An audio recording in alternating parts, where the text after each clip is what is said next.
Politique. Dans le cadre de la campagne pour les élections municipales dans les Yvelines, Marine Le Pen est venue à Versailles soutenir ses militants. Voici donc l'exposé de Marine Le Pen ainsi que les réponses aux questions des journalistes. Parmi les points abordés, les émeutes récentes à Paris, la réforme des retraites, les petites entreprises et les marchés publics, la récession qui arrive en France et les soucis dans le secteur automobile. Bien, mesdames et messieurs de la presse, bienvenue. Je vois que vous êtes nombreux.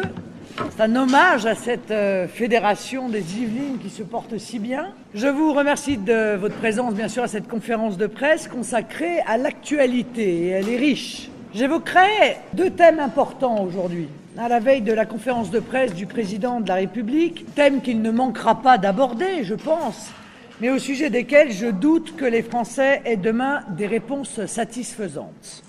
Le premier sujet concerne les émeutes parisiennes qui ont marqué la célébration du titre du PSG. Le second est en relation avec la nouvelle réforme des retraites dont le chantier vient d'être ouvert par le Premier ministre. Alors, devant l'extrême gravité des événements qui ont marqué la soirée du lundi 13 mai, j'ai été amenée à réagir rapidement. Attentive à tout ce qui se dit sur ces émeutes depuis lors, je suis extrêmement étonnée de l'incapacité totale de la classe politique française et des spécialistes de tout poil à appeler un chat un chat. Le pouvoir socialiste est dans la minimisation la plus grossière des événements, évoquant des bousculades, des échauffourées, relativisant l'écrasante responsabilité du ministre de l'Intérieur, Manuel Valls, et du préfet de police, Boucaud, qui ont été en dessous de tout, parfaitement incapables d'anticiper ces graves incidents, alors que l'ambiance déjà tendue la veille aurait dû évidemment les alerter. L'UMP tente maladroitement de récupérer cette triste affaire, croyant probablement que les Français ont oublié la nullité de son bilan entre 2002 et 2012 en matière d'insécurité.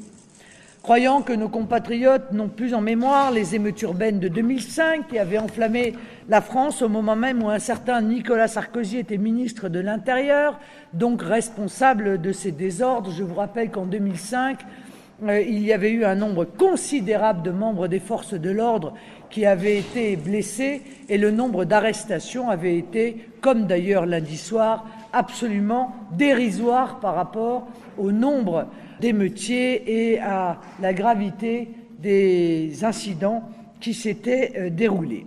Croyant que les Français ont oublié les multiples émeutes qui ont émaillé ce quinquennat UMP, Villiers-le-Bel, Grenoble, Lyon en octobre 2010, entre autres. Croyant que les Français n'ont pas compris que le Karcher est resté au grenier sans n'avoir jamais servi. Croyant enfin que les Français n'ont pas compris que le laxisme d'État est une doctrine aussi bien partagée par le PS que par l'UMP, en témoigne le saccage massif de la police, des CRS, des gendarmes et des gendarmes mobiles sous la présidence de Nicolas Sarkozy au rythme de 3000 effectifs en moins chaque année entre 2007 et 2012. À tel point que je le dis avec gravité mais lucidité. Si la France doit de nouveau faire face à des émeutes du type de celles de 2005, vu l'effondrement depuis des capacités humaines et matérielles de notre police nationale et de notre gendarmerie, l'État ne sera plus en mesure de rétablir l'ordre et la sécurité. Le PS comme l'UMP depuis lundi ont utilisé toutes les métaphores pour dissimuler la réalité des émeutes. Comme en 2005, les citoyens français, les commerçants, les riverains, les touristes, les forces de l'ordre ont dû faire face à un déferlement inouï de racailles ensauvagées, de populations très largement non assimilées ou désassimilées. Il y avait lundi soir dans les rues de la capitale un flot de haine de la France, une fois de plus, un flot de violence à l'encontre de tout ce qui est français, de notre drapeau, de nos symboles nationaux. Lundi soir, la France a pris comme un boomerang, en pleine figure, les conséquences de plus en plus dramatiques d'une immigration de masse qui est la cause directe de ces émeutes. Immigration massive associée à un laxisme d'État, le cocktail explosif qui me fait dire que nous sommes assis sur un véritable volcan. Pourquoi l'UMP et le PS sont incapables de dire ces vérités que nos compatriotes voient de leurs propres yeux? Quel endocrinement idéologique peut donc les pousser à nier à ce point la cruelle vérité? Et c'est bien parce que nous ne fuyons pas, nous, cette vérité, que nous avons la capacité de proposer des solutions pour rétablir ordre, calme, tranquillité et sécurité. En premier lieu, redonner à la France des frontières, sa souveraineté en matière de politique d'immigration et décider l'arrêt de l'immigration, qu'elle soit légale ou illégale. En second lieu, la reconduite dans leur pays des étrangers qui se rendent coupables d'actes criminels, ainsi que les délinquants récidivistes étrangers. Encore merci à Nicolas Sarkozy, qui, en supprimant la soi-disant double peine, nous oblige à conserver sur le territoire des gens qui ont gravement violé la loi française. En troisième lieu, obliger les binationaux à choisir leur nationalité. Ceux qui choisiront la nationalité française devront se soumettre à l'assimilation républicaine la plus stricte.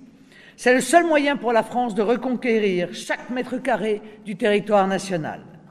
Cela suppose bien sûr la suppression des procédures de discrimination positive, contraires à l'égalité, la lutte contre toute forme de communautarisme, contraire à l'unité nationale, et le renforcement sensible à l'école primaire de l'apprentissage du français et des grandes valeurs de notre pays. Enfin, une politique de tolérance zéro sera mise en place, en rupture avec le laxisme d'État de l'UMP et du PS. Elle passera notamment par la suppression des remises de peine automatiques, l'application des peines, le durcissement de la responsabilité pénale des mineurs de plus de 13 ans et la suppression des aides sociales pour les récidivistes condamnés à plus d'1 an de prison. Je ne me résous pas à ce que désormais chaque événement festif, urbain, se finisse dans la violence. Je dis urbain, mais il est vrai que dans la ruralité, à une moindre échelle bien sûr, des communes de plus en plus nombreuses vivent elles aussi ce type de razzia, et que donc ces événements festifs qui vont se multiplier à l'arrivée de l'été se terminent systématiquement dans la violence, les émeutes et la casse. Il faut donner un signal très fort. Les racailles se mettent aux études, au travail ou s'en vont. J'aborde maintenant la question des retraites. L'UMP en a rêvé et le PS le fait. Au moment où le gouvernement et les syndicats feignent d'ouvrir des négociations, alors que chacun sait pertinemment que tout est déjà décidé, puisque tout est imposé par la Troïka et notamment l'Union européenne. Je ferai à la rentrée en septembre une conférence spécifiquement dédiée à nos propositions en matière de retraite, même si vous connaissez déjà les grands principes et les grandes lignes de nos propositions. Elles reposent sur 3 orientations essentielles. 1. La pérennisation d'un système par répartition garanti à taux plein à partir de 40 ans de cotisation pour tout le monde. L'âge légal serait de 60 ans, même si c'est la durée de cotisation qui fait vraiment sens. 2. La chasse à la mauvaise dépense publique pour cesser de tailler dans la bonne dépense publique. Je parle de l'immigration, des baronnies locales liées à une décentralisation excessive, du coût du budget de l'Union européenne, du coût faramineux des plans de renflouement de l'euro, de la fraude sociale massive. Et 3. Changement radical de politique économique pour relancer le seul carburant viable du financement des retraites, la croissance et l'emploi. La réforme qui s'annonce ne sera pas une réforme Hollande ou une réforme Hérault. Elle sera une réforme Bruxelles, dictée par l'Union européenne à la France et mise en application docilement et servilement par François Hollande et Jean-Marc Ayrault. S'il avait été réélu, Nicolas Sarkozy aurait, au même moment et de la même manière, mis en place exactement la même réforme pour répondre aux mêmes exigences des fous de l'Europe. On le sait déjà. Cette énième réforme consisterait essentiellement à précariser encore davantage les retraités et à allonger encore la durée de cotisation pour la passer à 43 ou 44 ans. Ça veut dire qu'on terminera à 67, 8, 9, 70, 72, ça dépendra évidemment de l'âge auquel on aura réussi à trouver un emploi, on sera rentré dans la vie active en tenant compte des maternités et autres. L'âge légal de départ ne sera peut-être pas touché pour le symbole d'un gouvernement qui se veut de gauche, mais il n'a plus aucune signification à partir du moment où la durée de cotisation nécessaire devient si longue. Cette nouvelle réforme sera une nouvelle escroquerie. Je le rappelle, la France a déjà connu 3 grandes réformes des retraites depuis 1993. 93 Balladur, 2003 Fillon, 2010 Fillon bis, consistant déjà à allonger la durée de cotisation nécessaire sans effet réel sur les déficits. En 2017, selon le Conseil d'orientation des retraites, il devrait atteindre 18 milliards d'euros et plus de 20 milliards en 2020. l'allongement sans fin de la durée de cotisation. La précarisation des retraites sont en réalité une des pièces du puzzle ultralibéral que l'Union européenne et le FMI imposent à notre pays pour les faire entrer dans les clous de la mondialisation sauvage. En bons petits soldats de la Commission de Bruxelles, PS et UMP s'exécutent le doigt sur la couture du pantalon. Et on recommence tous les 3 ans. Cette voie imposée à la France et à nos pays européens est une voie sans issue. Une escroquerie qui consiste à gérer la pénurie, à imposer l'appauvrissement, la précarité et l'austérité au lieu de chercher les véritables solutions. Ces solutions passent bien évidemment par la création de valeur, c'est-à-dire la croissance et l'emploi.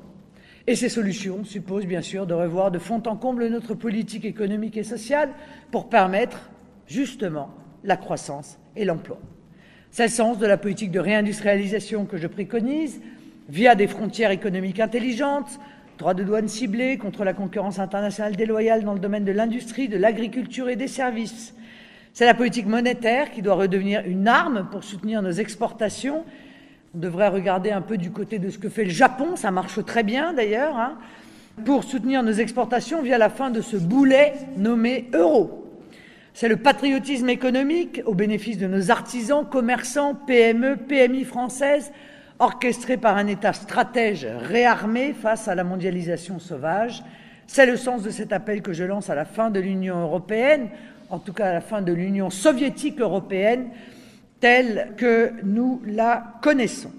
Je demande aux Français de ne pas se laisser prendre au piège de ces fausses réformes des retraites qui sont le faux nez de l'austérité imposée à notre pays par l'Union européenne et le FMI. Aujourd'hui, les retraites. Hier, la flexibilité imposée au marché du travail, elle-même dictée par la même Union soviétique européenne à l'UMP et au PS, et demain, une nouvelle hausse des taxes et de la TVA. Cette hyper-austérité, notamment en matière de retraite, n'est pas une obligation. Contrairement à ce qu'on nous raconte partout, elle n'est pas une fatalité. Et je dis aux Français, refusez le chemin tracé par Bruxelles et suivi scrupuleusement, sans réfléchir, par l'UMP et le PS depuis des années. Prenez un autre chemin, le seul qui soit celui de l'avenir. Voilà sur ces 2 sujets d'actualité qui sont des sujets absolument essentiels et qui démontrent d'ailleurs pour les deux la proximité idéologique qui existe tant sur le problème de la sécurité que sur le problème des retraites entre l'UMP et le PS. J'ai exposé ce matin lors d'une émission que M. Copé ne devrait pas faire une grande manifestation contre Hollande le 26 mai, mais plutôt une grande manifestation pour Hollande, puisque cette réforme des retraites, il la plaidait, il l'espérait à l'UMP, elle est faite par le PS, donc je ne vois pas bien ce que l'UMP a contre le Parti socialiste. De la même manière, dès qu'il s'agit de mettre en cause Mme Merkel, l'UMP monte au créneau. Comment Mme Merkel est merveilleuse, sa politique d'austérité, c'est très bien, il faut réduire les déficits, il faut réduire les services publics. On ne voit donc vraiment pas pourquoi M. Copé repeint M. Hollande tous les matins en vert, puisque, encore une fois, il pourrait participer très facilement, je veux dire, à ce gouvernement socialiste sans que personne, en l'occurrence, n'y voit que du feu. Quant à M. Valls, il ressemble quand même énormément et de plus en plus à Nicolas Sarkozy quand ce dernier était ministre de l'Intérieur. On ferme les yeux, même en les ouvrant d'ailleurs, on a du mal à voir la différence, en l'occurrence. Les mêmes agitations, les mêmes grands discours, et blablabla, et blablabla, ça ne peut plus durer, ça ne peut plus durer, ça ne peut plus durer. Et on a, de la même manière, de la casse, des émeutes, des victimes. On a des forces de l'ordre à qui on dit « repliez-vous vite !» parce qu'il ne faut surtout pas qu'on ait le syndrome Malik Oussekine et qu'il y ait un émeutier qui se casse un ongle lors d'une arrestation, et bien les mêmes causes entraînant les mêmes effets. Tout cela consiste en une véritable politique d'incitation au renouvellement de l'insécurité. C'est sûr que quand ça se passe au Trocadéro, c'est, en termes d'image, plus ennuyeux que quand ça se passe à Villiers-le-Bel.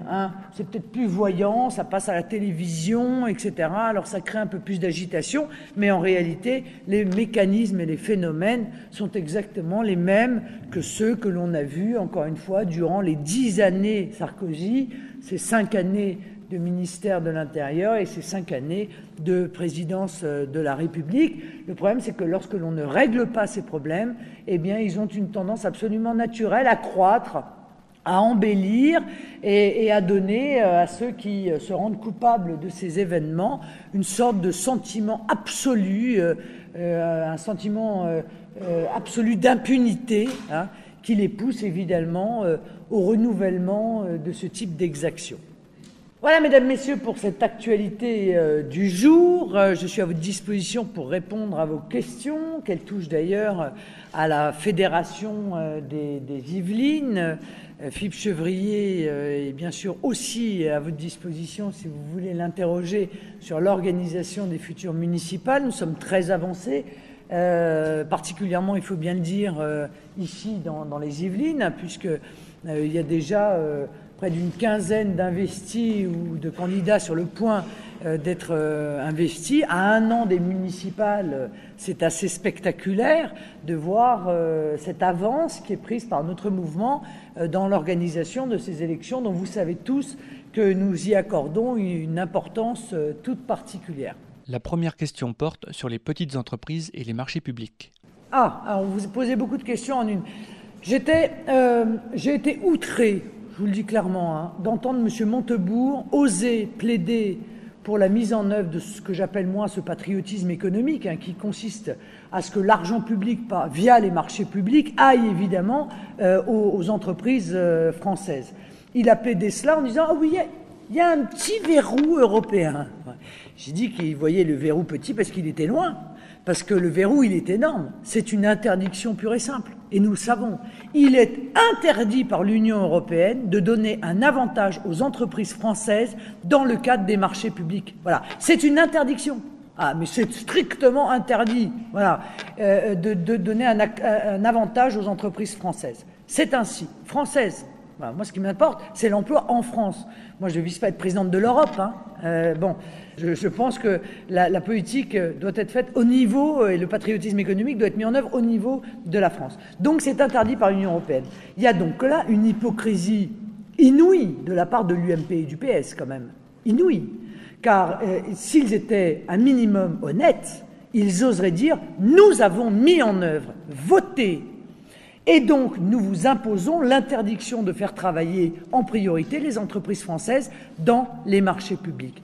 Et c'est si vrai qu'en Île-de-France, moi je m'en souviens quand j'étais conseiller régional d'Île-de-France, eh bien le conseil régional d'Île-de-France avait pris la décision de ne plus acheter les voitures dans le cadre du parc de voitures du conseil régional, mais de les louer justement pour pouvoir passer outre cette interdiction européenne. Donc, moi, je suis pour faire sauter cette interdiction européenne, pour ne pas la respecter et pour donner un avantage. Mais je vous signale que, par exemple, au niveau du conseil régional, nous avons déposé une motion au conseil régional, là pour le coup du Nord-Pas-de-Calais, mais vous auriez le même résultat dans tous les conseils régionaux de France, en disant, pour contourner cette interdiction européenne qui permet de faire travailler les PME, PMI françaises, nous vous demandons de monter au maximum les critères d'attribution liés au respect environnemental, c'est-à-dire la taxe CO2, hein, ce qui évite les transports venant de l'étranger. Donc plus il y a une proximité, plus il y a un nombre de points importants dans les critères, et le critère social, qui est le maintien ou la création d'emplois. Eh bien, cette motion a été rejetée par l'ensemble des groupes politiques du Conseil régional du Nord-Pas-de-Calais, UMP, UDI, communistes, socialistes, ils ont tous, et Verts, ils ont tous voté contre. Alors, je remarque qu'il y a, encore une fois, un gouffre entre les discours qui sont tenus à la télévision de soutien à l'emploi français et la réalité de ce qui est fait dans les instances qui devraient pourtant, puisqu'elles ont entre les mains de l'argent public, faire bénéficier évidemment les TPE, PME, PMI françaises dans l'accès au marché public. On a bien vu d'ailleurs que bien souvent les marchés publics sont globalisés. Comme ça, seules les très grandes entreprises peuvent venir déposer des dossiers. Donc on a demandé le décloisonnement, bien souvent, pour permettre à des TPE, à des PME, à des PMI de pouvoir intervenir. Mais évidemment, ça n'est pas fait. On se pose d'ailleurs toujours la question de savoir pourquoi. Donc, moi, je plaide pour justement que l'on se libère de cette interdiction exposée, soumise et imposée à la France par l'Union européenne, mais je plaide aussi pour que les électeurs en tirent les conséquences et arrêtent de voter pour des partis politiques qui ont construit ce véritable scandale. Et vous avez raison de dire que je ne vois pas comment, enfin moi dans ce que je vois passer, croyez-moi, il n'y a pas 28% des marchés qui sont accordés à des TPE, des PME ou des PMI. Deuxième question, le Paris Saint-Germain et la dissolution des groupes de supporters. Ils sont déjà dissous, monsieur. Les groupes de supporters ultra sont déjà dissous. Bah écoutez, si, en tout cas, ceux dont on parle, oui. Bon, ils ont... Non mais d'accord, à Lyon, mais on n'était pas à Lyon, là, on était à Paris. Bon, déjà, bon, on parle du PSG. Écoutez, monsieur Mestre, moi je veux bien, j'ai bien compris qu'on était dans une grande opération de diversion là, depuis ces affaires, entre l'UMP qui nous a parlé de l'échafaudage pendant 2 jours, et alors, l'échafaudage, il y avait un échafaudage, il fallait pas qu'il y ait d'échafaudage. Bon, il ne m'apparaissait pas quand même que le problème essentiel de ce qui s'est passé lundi soir, c'était le problème de l'échafaudage. Mais eux, oui, c'était leur problème essentiel. On avait la boîte à outils du PS, là on a l'échafaudage de l'UMP. Et bien avec ça, on va pas aller loin. Bon, la réalité c'est que les groupes ultra ont été dissous déjà depuis longtemps et que même le ministre des Sports a indiqué, je crois ce matin sur e-télévision ou sur LCI, je ne sais plus, excusez-moi pour cette imprécision, qu'il ne s'agissait pas de supporters. Voilà. Il ne s'agissait pas de supporters. Il s'agit de bandes de racailles qui arrivent de banlieue pour effectuer des razzias dès qu'il y a un événement festif, quelle que soit la nature de cet événement festif. Là, il se trouve que c'était du foot, mais la dernière fois, c'était une opération au Champ de Mars, je ne sais plus quoi, ou je ne sais quel opérateur téléphonique offrait je ne sais quel cadeau, et on a assisté exactement aux mêmes scènes. Tout cela a été totalement minimisé par le ministre de l'Intérieur, d'une manière d'autant plus scandaleuse qu'on l'avait vu un mois avant prendre des accents absolument effrayés en parlant de la manif pour tous. Certes, il y a eu quelques incidents, mais enfin, de ce qu'on a vu, excusez-moi, en termes d'image, les incidents n'avaient absolument aucune commune mesure en termes de violence. Pardon ? Oui, mais monsieur, qui n'avait aucune commune mesure avec ce qui s'est déroulé lundi soir. Aucune commune mesure. Bon, alors qu'il y a eu des centaines de milliers de gens dans la rue à de multiples reprises. Aucune commune mesure avec ce qui a été déroulé, des manifestations avec, alors je ne vais pas rentrer dans la bataille des chiffres parce que ça m'agace, avec des centaines de milliers de personnes, il n'y a eu absolument aucune casse. Bon ben voilà, donc ne se racontons pas d'histoire, on a déjà l'UMP et le PS pour le faire, on a sûrement un certain nombre de journaux, monsieur Mestre, qui le feront également, mais moi mon rôle c'est de dire ici la vérité, voilà, celle que personne n'ose dire. Alors je la dis très simplement, très tranquillement, et avec une très bonne conscience, parce que je crois que beaucoup de Français ne sont pas dupes des opérations de désinformation auxquelles ils ont assisté depuis maintenant 48 heures. D'abord, je vais vous dire une chose. Un certain nombre un très grand nombre même, dirons-nous, de ceux par exemple qui ont été arrêtés avec des casiers longs comme le bras. Ça veut dire que leur place, c'était pas dans un lieu festif, c'était en prison. Vous voyez, ça c'est un bon moyen d'éviter qu'ils soient là. Vous voyez, c'est qu'ils fassent leur peine déjà. Pardon ? Ah, s'ils avaient purgé, mais vous êtes bien informés, vous. Mais ils ne peuvent pas les purger, monsieur Mestre, puisque 90% de ceux qui sont condamnés à moins de 2 ans de prison ferme n'effectuent pas leur peine. Et c'est bien le problème, d'ailleurs, du signal qui est donné de laxisme dans notre pays. Bon, voilà. Moyennant quoi, lorsque on a un service de renseignement qui fait correctement son travail, on sait pertinemment que les bandes vont descendre. Sur Paris, et on le savait d'autant mieux que la veille il y avait déjà eu des incidents sur les Champs-Élysées. Dans ces cas-là on les bloque, voilà, c'est ce que font les forces de l'ordre en toutes circonstances lorsqu'il y a des événements tels que cela, parce que moi la technique consiste à dire c'est pas possible, voilà, mais de toute façon on peut rien faire, rien n'est possible, voilà, il faut arrêter le jeu, c'est pas possible. Il faut les frontières, c'est pas possible. Arrêter l'immigration, c'est pas possible. Mettre les voyous en prison, non mais c'est pas possible. Mais rien n'est possible. Eh bien si tout est possible. Voilà. Le tout c'est de le vouloir et d'avoir le courage de le faire. Donc moi je dis aujourd'hui, tout est possible. y compris d'éviter ce type de dérive. Voilà. Et il est sûr que le Trocadéro n'était pas l'espace le mieux adapté, mais évidemment, comme l'UMP et le PS sont en permanence à plat ventre devant le Qatar, personne n'a osé dire non à l'émir du Qatar, qui avait émis le désir en forme d'ordre, car c'était quasiment cela, de pouvoir avoir sa belle affiche avec la tour Eiffel derrière. Voilà. Donc l'UMP et le PS, à plat ventre, n'ont rien dit, ni les maires des arrondissements UMP, ni le ministère de l'Intérieur, puisque l'émir du Qatar semble avoir dans notre pays tous les droits. Troisième question, la récession arrive en France. Je croyais que vous alliez me parler de l'échafaudage. J'ai eu peur. Oui, c'était prévisible et nous l'avions prévu. Nous pouvons avoir la médaille de meilleur économiste de France pour l'année 2012 et de meilleur économiste de France pour l'année 2013, puisque nous avons été les seuls, très en amont, à prédire que la croissance serait de 0 en 2012, et je vous annonce d'ores et déjà qu'elle sera autour de moins 0,3 en 2013, donc très inférieur aux chiffres qui sont, comme d'habitude, donnés par le gouvernement. Les mêmes causes entraînent les mêmes effets. Par conséquent, cette récession était parfaitement prévisible, et il est prévisible que la situation va s'aggraver sur le terrain de l'emploi, il est prévisible que la situation va s'aggraver sur le terrain des chutes et des défaillances d'entreprises, car nous amorçons une très grave crise de la consommation, qui est la conséquence de la politique de fiscalisation, d'augmentation des taxes et d'austérité qui est imposée à la France. Or, quand on est commerçant, quand on est artisan, quand on est entrepreneur, si on n'a plus de clients, parce que les clients n'ont plus de pouvoir d'achat, on ferme boutique. Donc nous sommes engagés dans un cercle vicieux qui est en train de prendre de la vitesse et qui est en train de détruire les fondements de notre économie et donc, par définition, les fondements de nos équilibres financiers, car tout à fait évidemment, et encore une fois, ça n'a même pas besoin d'avoir fait ni l'ENA, ni HEC, ni même la première année de l'un ou de l'autre pour le comprendre. Plus d'impôts, donc plus d'austérité, ça entraîne évidemment moins de pouvoir d'achat. Moins de pouvoir d'achat, ça entraîne moins de consommation, donc ça entraîne plus de chômage, plus de défaillance d'entreprise. Ça entraîne donc moins de recettes pour l'État, moins de recettes, plus de déficit, plus de déficit, plus de dettes.